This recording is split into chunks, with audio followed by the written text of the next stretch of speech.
Et ce que je voulais partager avec vous aujourd'hui, c'est que, en fait, ce verset nous apprend que Dieu a tracé un chemin pour nous.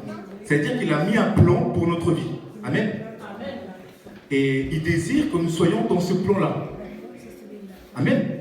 Pour que nous puissions avoir la vie éternelle. Amen. Et en fait, je me suis rendu compte que parfois, on vit toute une vie en croyant que la vie que nous menons, c'est la vie que Dieu a préparée pour nous. Mais en fait, on est dans le faux. En fait, il y a deux chemins à suivre en gros. Il y a le chemin de Jésus que Jésus a tracé pour nous. Et il y a le chemin de nos désirs, nos volontés. Amen. Moi, par exemple, je m'appelle Joanne Kianguébeni. Joanne Kianguébeni. Je suis handballeur professionnel. C'est mon métier. C'est ce que je crois que je suis. Amen. Mais peut-être que ce n'est pas ce que Dieu a choisi que je sois. Vous voyez ce que je veux dire? Peut-être que Dieu n'a pas prévu ça. Peut-être que je ne suis pas dans le chemin que Dieu a tracé pour moi. Amen. Et en fait, je me suis rendu compte que par moments, des fois, on vit toute une vie en croyant que c'est la volonté de Dieu, mais en fait, on n'est pas dans le chemin qu'il a établi pour nous, préparé pour nous. Et nous vivons toute une vie comme ça.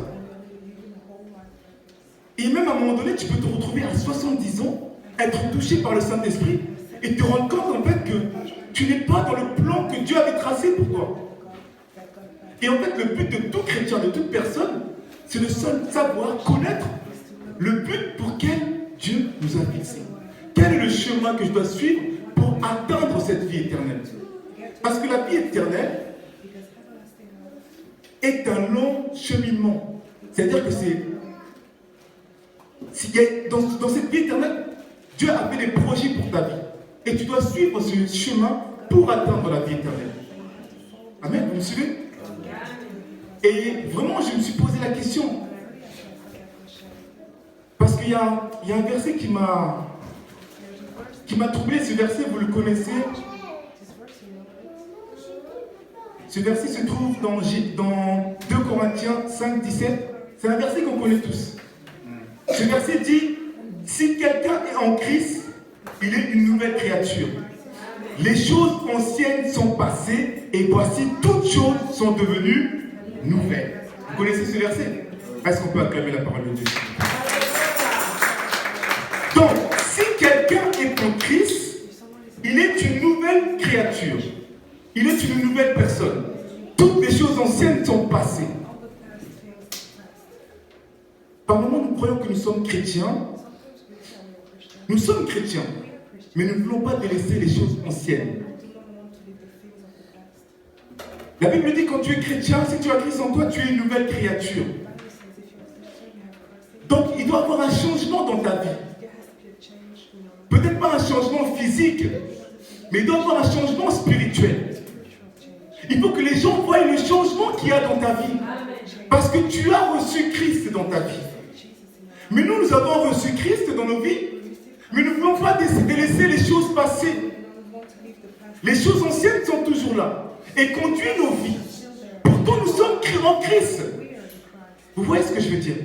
Nous sommes en Christ, mais nous ne voulons pas délaisser les choses passées. Nous ne voulons pas être une nouvelle créature.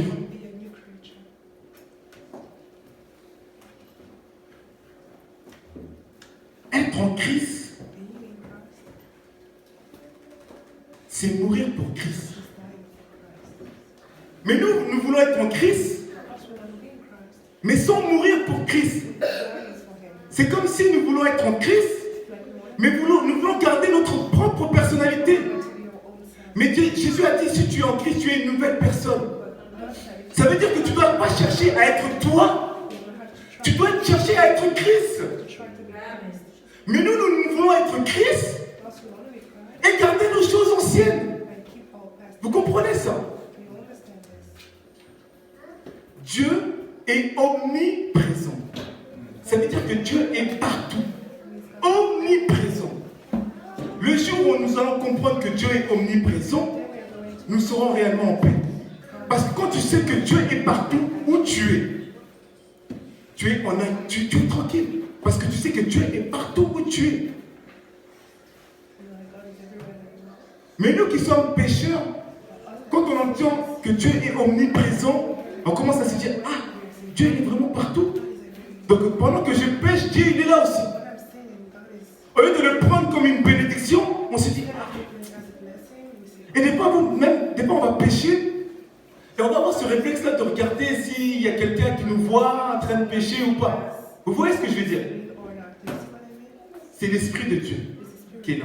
Il est omniprésent, omnipotent. C'est-à-dire qu'il a le pouvoir sur tout. Le but de notre vie, c'est de savoir si nous sommes dans le chemin de Christ ou pas. Le but de notre vie, c'est de mourir pour Christ. La Bible dit, c'est plus toi qui vis, mais c'est Christ qui vit en toi. Mais nous voulons avoir Christ et continuer à vivre comme nous voulons. Vous comprenez ce que je veux dire? À un moment donné, quand on te demande de mourir pour Christ, il n'y a plus personne. Personne ne veut mourir pour Christ. Nous voulons avoir Christ et continuer à faire les mêmes choses qu'on fait d'habitude.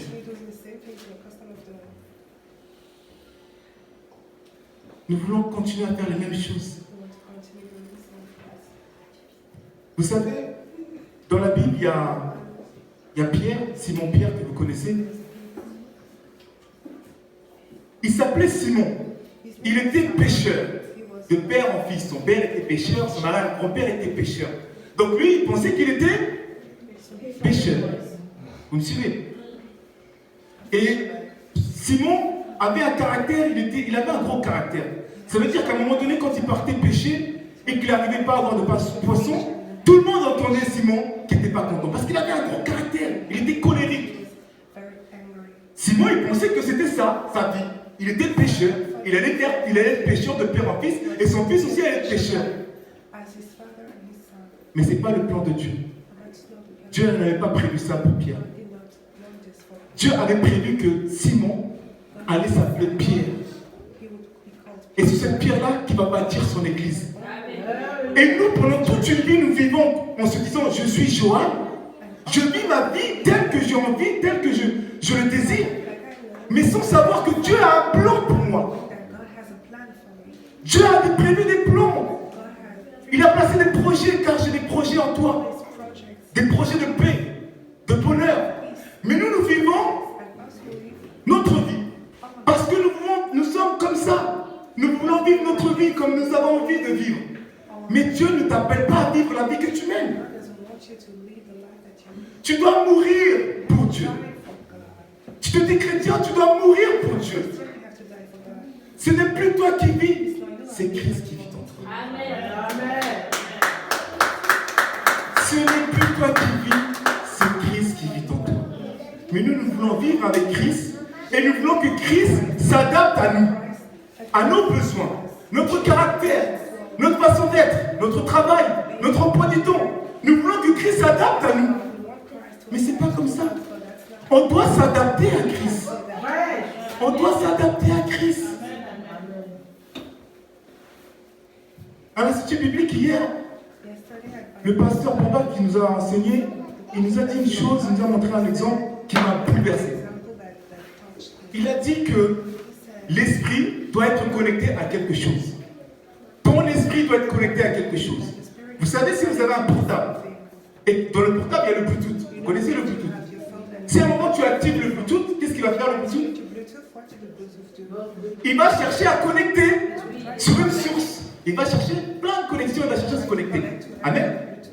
Et quand il se connecte, il fusionne. Il est connecté à quelque chose. Amen. Et quand il m'a dit ça, en rentrant chez moi, j'ai commencé à réfléchir. Je me suis dit, c'est vrai, il a raison.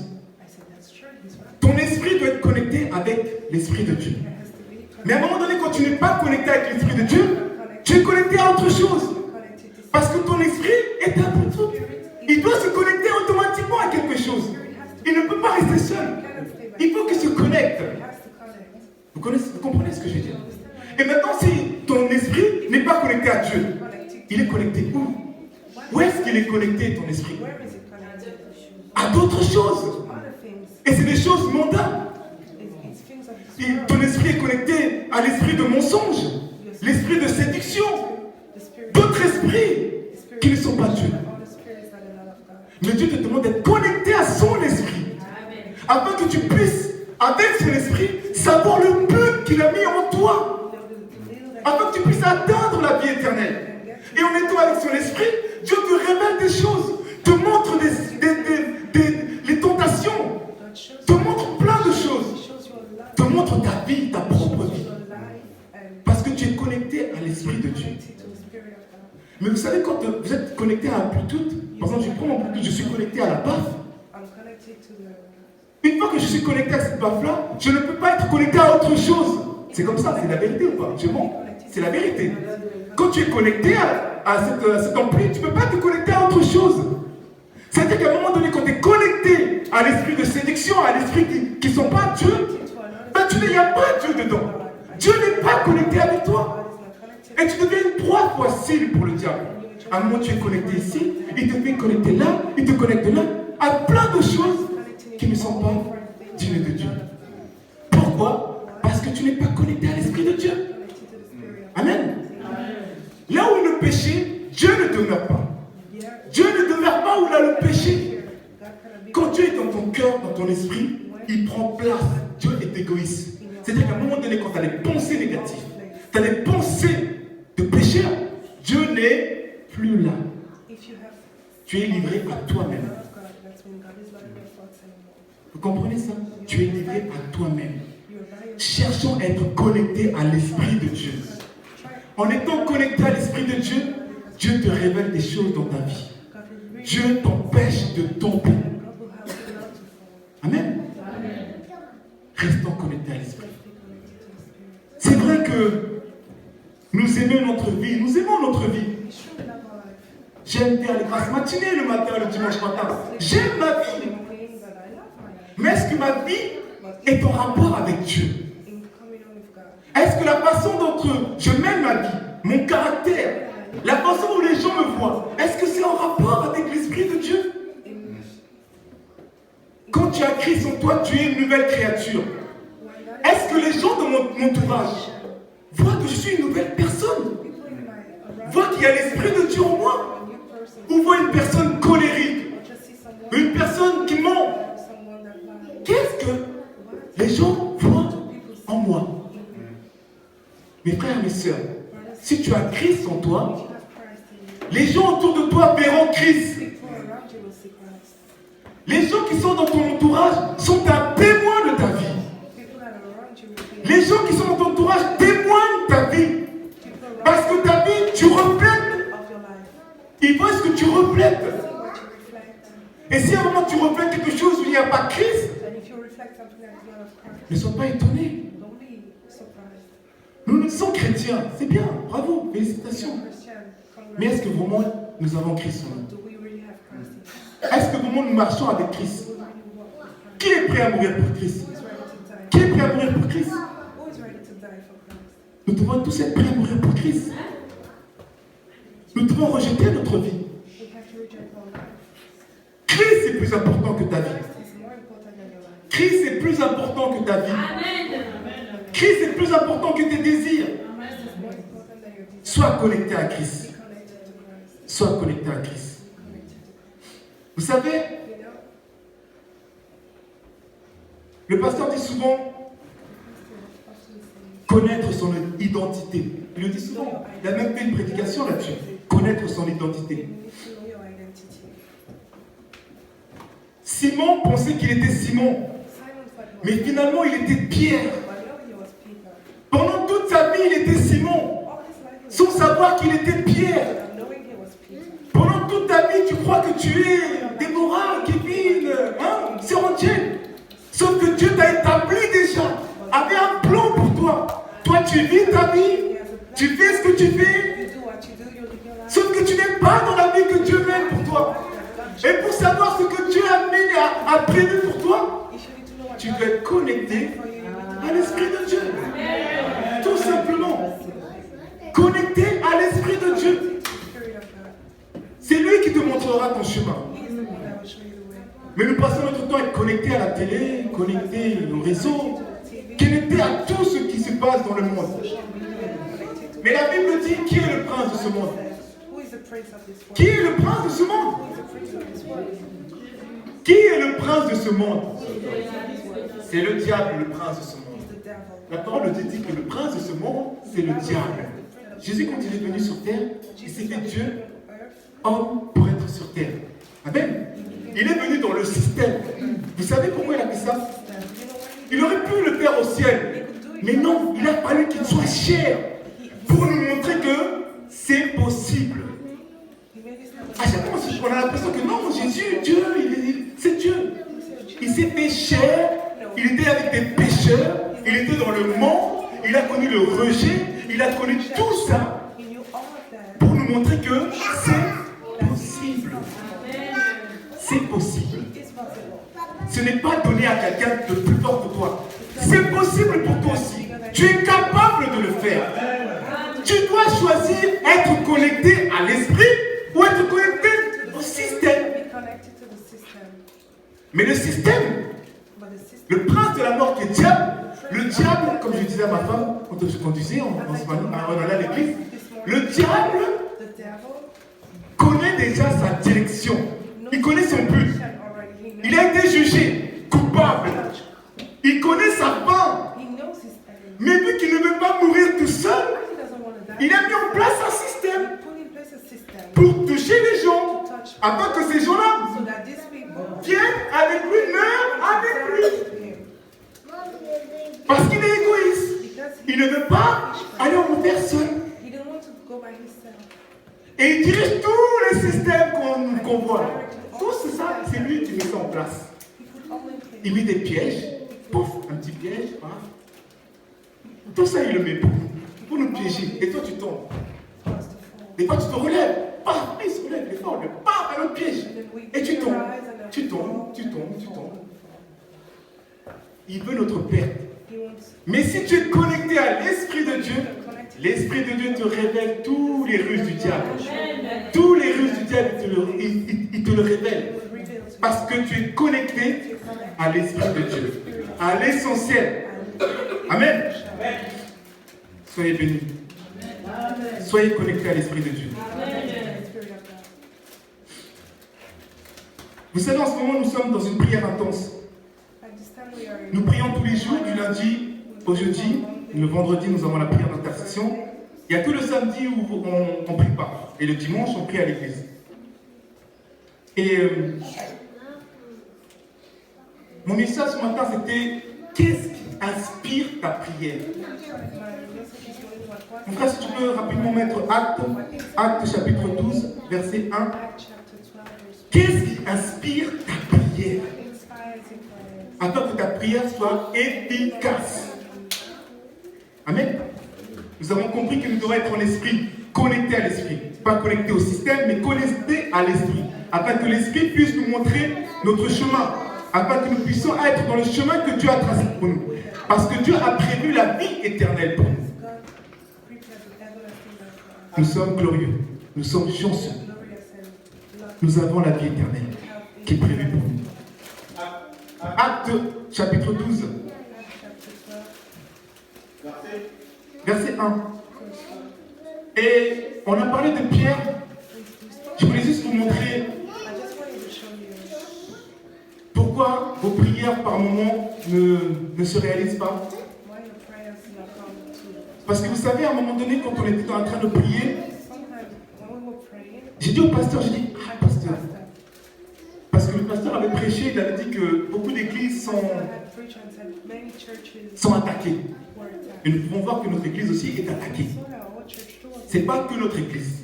Toutes les églises sont attaquées. Le Saint-Esprit nous a révélé ça pour cette année 2019, que les églises allaient être attaquées. Et donc, on a commencé ce mois de prière.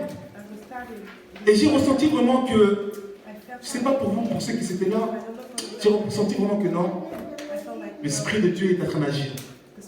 Pendant que nous sommes en train de prier, pour les personnes qui étaient là, on a ressenti vraiment que l'Esprit de Dieu est en train d'agir. Et je suis parti voir le pasteur, je dis, pasteur, j'ai vraiment l'impression que nos prières là, il va se passer quelque chose. Et le pasteur m'a dit, non, il se passe quelque chose. Ça a déjà des effets. Il se passe quelque chose. Et j'ai été touché par la conviction. J'ai été touché par comment dire, par la foi qu'il avait, il était convaincu que sa prière allait s'exaucer. Il commençait déjà à dire qu'il y avait des effets. Amen. Et ce matin, je voulais vous savoir qu'est-ce qui inspire vos prières. Et nous allons voir que Pierre a réagi un peu comme le pasteur. En même temps, le roi Hérode se mit à maltraiter quelques membres de l'église. Et il fit mourir par l'épée Jacques. Voilà. Jacques, frère de Jean. Ok. Voyant que cela était agréable aux Juifs, il a vu qu'en tuant un disciple de Dieu, qui c'était agréable aux Juifs, il a pu encore arrêter Pierre, le fameux Pierre dont on parle. C'était pendant les jours des pains sans levain. Après l'avoir saisi et jeté en prison, il mit sous la garde de 4 escouades, de 4 soldats chacune, avec l'intention de le faire comparaître devant. Pierre donc était gardé dans la prison, et l'Église ne cessait d'adresser pour lui des prières à Dieu. La nuit qui précédait le jour où Hérode allait le faire comparaître, Pierre, lié de 2 chaînes, dormait entre 2 soldats et des sentinelles devant la porte. Et voici un ange du Seigneur survint et une lumière brilla dans la prison. L'ange réveilla Pierre en le frappant au côté et en lui disant « Lève-toi promptement ». Et l'ange lui dit « Mets ta ceinture et tes sandales ». Et il fit ainsi. L'ange lui dit encore « Enveloppe-toi de ton manteau et suis-moi ». Pierre sortit et le suivit, ne sachant pas ce qui se faisait par l'ange fut réel et s'imaginait avoir une vision. Revenu à lui-même, Pierre dit « Je vois maintenant d'une manière certaine que le Seigneur a envoyé son ange et qui m'a délivré de la main d'Hérode. » Est-ce qu'on peut acclamer la parole de Dieu?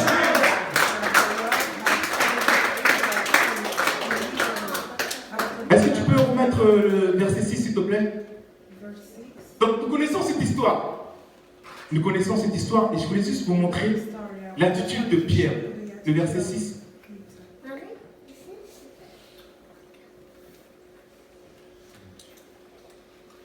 La nuit qui précéda le jour où Hérode allait le faire comparaître, Pierre, lié de 2 chaînes,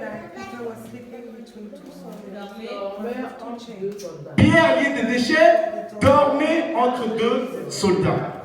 Ok. Donc on va un peu se mettre dans l'action.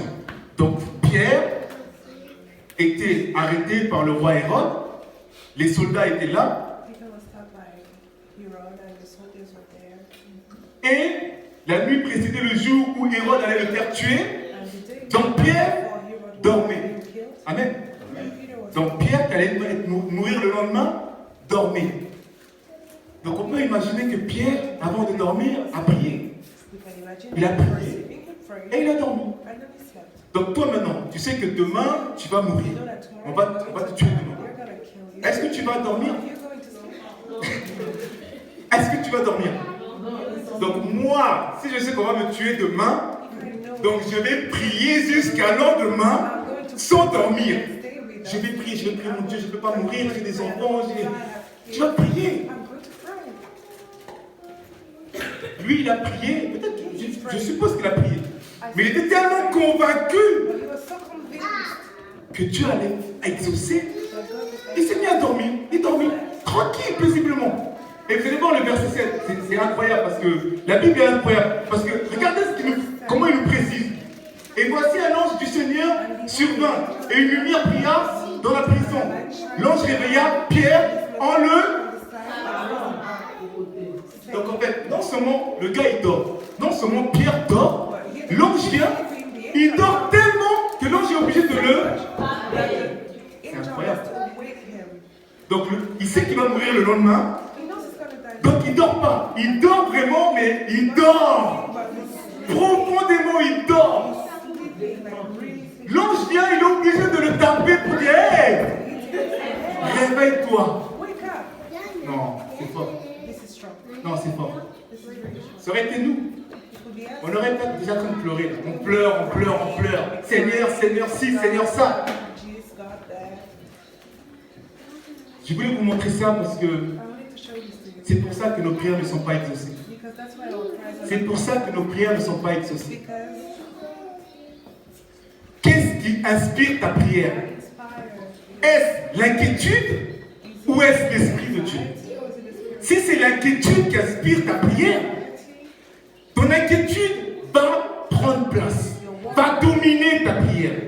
C'est-à-dire que quand tu viens à Dieu, Seigneur, mon Dieu, je vais faire comment? Sans le savoir, c'est ton inquiétude qui prend le pas sur ta prière. Vous comprenez ce que je veux dire? C'est ton inquiétude qui prend le pas. Ton inquiétude est tellement forte qu'il n'y a même plus la place de Dieu. Tu crois prier, dis, Seigneur, mon Dieu, si je peux prier. Ton inquiétude prend le pas, le dessus. Tu pries à Dieu petit.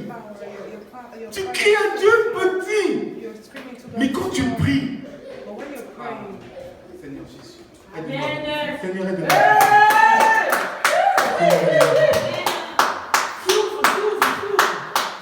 Mais quand tu pries, ah Seigneur. Marc 11, chapitre 11, verset 24. Laisse comme ça, mon frère. Quand tu pries, c'est pourquoi je vous le dis. Tout ce que vous demanderez en priant, croyez que vous l'avez reçu et vous le verrez s'accomplir. Seigneur, aide-nous à croire à cela. Tout ce que vous demanderez par la prière, croyez que vous l'avez reçu et vous le verrez s'accomplir. Et nous avons tendance à prier. Bon, Seigneur, je vais prier, on ne sait jamais. On ne sait jamais, peut-être que tu pries sans conviction. Ou tu cries parce que tu es tellement inquiet, tu es tellement dans la peur, l'épreuve est là, il n'y a pas d'argent, tu es inquiet. Tu es tellement angoissé. Et tu veux que Dieu agisse. Mais Dieu voit bien que tu ne crois pas en lui. Vous voyez ce que je veux dire?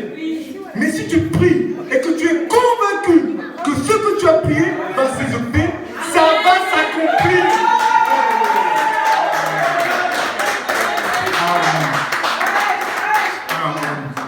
Ça va s'accomplir. Que le diable ne veuille pas, que ton voisin, que tes ennemis, qui ne veuillent pas, ça va s'accomplir. Au nom de Jésus. Au nom de Jésus, ça va s'accomplir. Ça va s'accomplir. Le diable va essayer de te mettre des ruses. Oh, Dieu t'a pas entendu. Regarde, il n'agit pas. Oh, tu as toujours la même galère. Tu es toujours là. Il te met des ruses. Mais ça va s'accomplir. Sois calme, patient, saine, tranquille. Parce que tu es connecté à l'Esprit divin. Tu es connecté à l'Esprit divin. Rien ne peut te nuire. Tu es inébranlable. Inébranlable tu es. Et tu verras que ta prière va s'exaucer. Tu verras que tu vas avoir de l'onction. Mais nous prions avec inquiétude. Oh yes. Nous prions avec des peurs. Moi j'étais bouleversé. Parce que je dis, c'est vrai, l'église est attaquée. On va prier. Non, pasteur, là je me sens vraiment que là, la prière là, ça fait des effets. Je sens l'effet est déjà là immédiat, le pasteur m'a dit, c'est déjà là.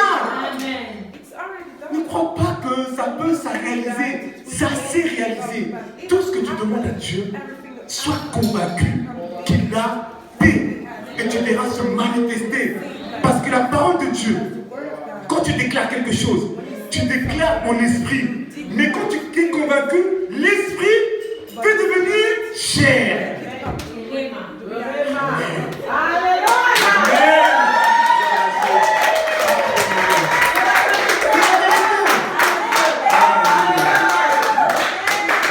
C'est la vérité. Alléluia. C'est la vérité. Qu'est-ce qui inspire ta prière? Le Saint-Esprit ou ton inquiétude? Nous allons réfléchir là-dessus. Je veux vraiment que vous rentrez chez vous en réfléchissant là-dessus. Qu'est-ce qui inspire ma prière? Seigneur, quand je te prie, qu'est-ce qui inspire ma prière? Est-ce que mon inquiétude ou est-ce que ton esprit? Si c'est l'Esprit de Dieu qui inspire ta prière, rien ne peut nuire à l'Esprit de Dieu. Rien, rien. Mais si ton inquiétude prend le dessus, là c'est fini. T'as beau prier, pleurer, il va voir tes larmes. Tu vas pleurer, mais rien. Il va voir que tu le vois petit. et il restera petit dans ta vie. Amen. Pour terminer, et juste avant de terminer, je vais juste clôturer avec ce passage-là que je viens de vous dire.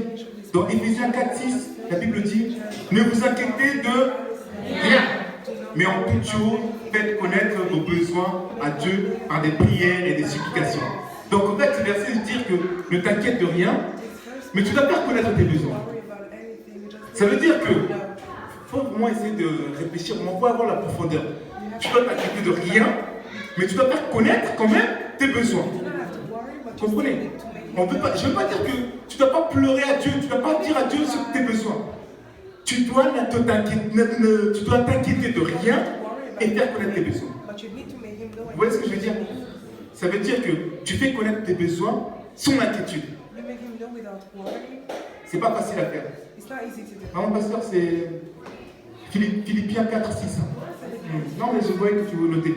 Donc, tu dois ne t'inquiéter de rien, mais faire connaître tes besoins. C'est-à-dire que quand tu viens avec tes besoins et ton inquiétude, la prière ne s'écoute pas. Mais si tu viens avec tes besoins sans inquiétude, c'est-à-dire que tu donnes tes besoins à Dieu, et tu ne t'inquiètes pas, tu crois que Dieu va se manifester, va réaliser. Là, tu es dans la plénitude. Là, tu es dans l'esprit. Amen. Gloire à Dieu. Et quand je dis que, pour terminer, quand je dis que, mon frère, si tu peux mettre 1 Corinthiens 14, 1 Corinthiens chapitre 14, verset 2. Quand j'ai dit que ta prière doit être inspirée de Dieu, il y a ce qu'on appelle la prière en langue. Et c'est la vérité, pasteur, il n'y a pas beaucoup, il n'y a pas assez de prières en langue dans cette église. Hein? C'est vrai. On ne prie pas assez en langue. On ne prie pas assez en langue. Et vous savez, la prière en langue, c'est une prière qui est inspirée de Dieu.